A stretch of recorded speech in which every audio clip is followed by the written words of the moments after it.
Hey, thanks for tuning in today. Today I want to share with you this Peter Rabbit and other stories in Koine Greek. This is a really cool thing. I'm really excited to share it with you. Kind of wanted to get this for a long time, and I finally got it. So there's some features of this we're going to look at. We're going to do a quick review, so stay with me. Well, if you're new to this channel, my name's Stephen Hackett, and if you're interested in learning Koine Greek or anything related to deepening your Bible study, make sure you hit the subscribe button so you'll know when these videos come out, and I hope they'll enrich your study in the scriptures. But what does Peter Rabbit have to do with the scriptures? What's so cool about this is Gary T. Manning Jr. has translated the stories of Peter Rabbit into Koine Greek using the vocabulary from the New Testament and the Septuagint. And what's also really cool about this is the vocabulary that appears less than 50 times in the Greek New Testament is going to appear right down here. The font on this is very large and readable. I'm going to zoom down on the text so you can see what a cool resource this is. I've left a link in the description. I hope I've put that link in the description by the time you watch this, to Amazon, where you can buy your very own copy. I'm not affiliated with this in any way. I'm just really excited to share it with you because I think there's a lot of potential for learning, enhancing your New Testament Greek. So a lot of times when you're reading New Testament Greek, you know, you're familiar with a passage or whatever, so you kind of supply the English words when you're translating it in your head. This is one of those tools that can really help you expand your Greek. So let's look down at it right now. So yes, what a cool resource this is. Just a really neat thing that's been put together here. What I like about it is that, as I said, this is all the vocabulary that's used for this is from the Septuagint, it's from the Greek New Testament, and there's occasionally some times where, you know, there might be a word like rabbit or cat that it's hard to find a good word for from the New Testament or for the Septuagint, but he's drawn from words that are were roughly current in the time, the same era.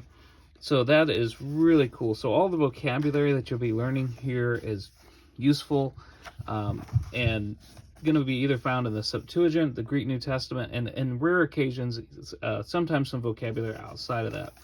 What I love about this is the nice big font.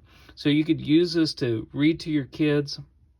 I thought about reading this book to my kids either in English, translating as I go, or maybe reading out loud in Greek so they can pick up some Greek words. Just love these illustrations. I believe these illustrations are the original ones that were done by Beatrix Potter. The spacing here leaves you room so that you could do your parsing information or write down vocabulary. This is just such a cool tool. I'm kind of overflowing with enthusiasm for it, but it's what a great work that Gary Manning has done in putting this together. Just a cool resource for students of New Testament Greek. Sorry about that. And like I said, you've got a little number here, number 17. You can follow it down here. If it appears less than 50 times in the Greek New Testament, he's going to give you a reference here. So what a great way to expand your vocabulary. You're going to be reading Greek that is less familiar, which does nothing but strengthens your knowledge of Greek.